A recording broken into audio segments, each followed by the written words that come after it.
In the world today, almost every individual aged 11 to 93 has some sort of social media presence. Think of what social media does for you. We like to think of social media as a form of entertainment and a way to express ourselves, but what do we truly get? A few laughs or some likes, crippling anxiety or FOMO. It's upsetting when you realize all the negative effects that social media really has on us day to day.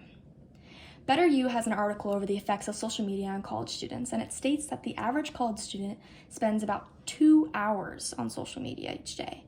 But there's an even larger number of students that spend way more time than this. Are you the average? I have researched extensively over this topic about the effects that social media has on our mental health, and I also personally struggle with anxiety and depression, and I've seen the own negative effects happen on myself, my friends, and my family. I believe that my research and my own experiences make me credible enough to speak on this topic. I believe that you should reduce your social media usage for the sake of your mental health. And today, I'm here to convince you why you should decrease your time on social media, how to do that, and what your life will look like once you do. To begin, I'm going to explain to you why spending so much time on social media is even an issue in the first place. There is a direct link to the time in social media with how much depressive and anxiety symptoms that you experience. According to Statista, 82% of Americans have some sort of social media presence, and I guarantee that everyone in this summer speech class is one of those 82%. The article, The Effect of Social Media on Student Stress and Anxiety, experiments and surveys, and they confirmed that the increase in the total amount of time as well as the average amount of time one spends on social media leads to an increase in their anxiety and depressive symptoms. They also claim that it was correlated with a decrease in self-confidence as people compare their lives to others and are feeling judgment. Additionally, therapy experts from online therapy state that 56% of users experience depressive symptoms. They state that these symptoms are spurred from the fear of missing out or body image issues. Furthermore, the New York Times has an article called "Kids as Young as 8 Are Using Social Media More Than Ever," study finds, which discusses how kids' screen times averages have increased by 17%. And that study found that the average screen time for kids, or for teens 13 to 18, is 8 hours and 39 minutes. That is longer than an average school day. About 3 to 4 hours is around the time where you start experiencing more anxiety and depressive symptoms. So if children are spending 8 hours on their phone and 4 of those hours are mainly on social media, they will be affected and their mental health will be decreased. Anyone that spends over 4 hours on average is more likely to experience anxiety and depressive symptoms.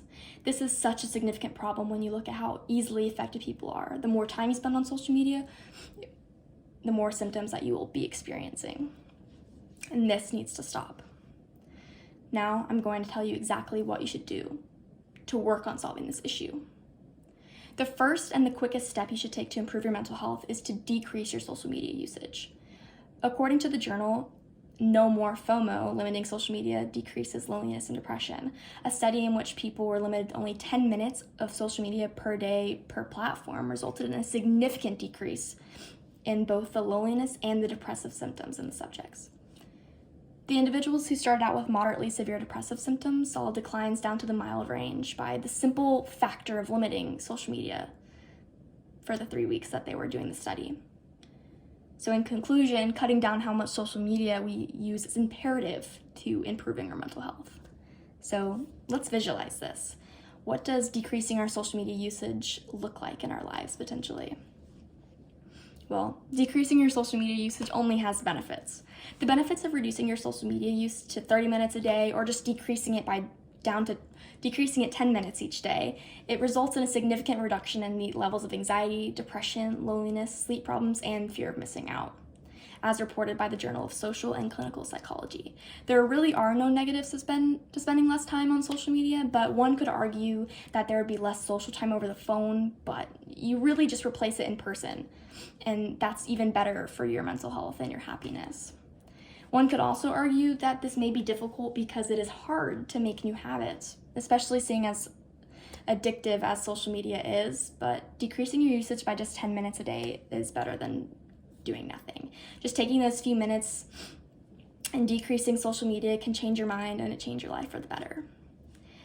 Today, I hope you have been convinced to reduce your social media usage for your mental health.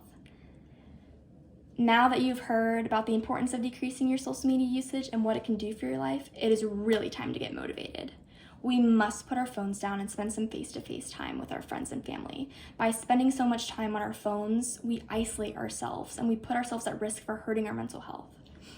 I'm here to raise awareness of what social media is truly doing to our mental health, and I encourage you to decrease your social media usage for the sake of your mind and for your happiness.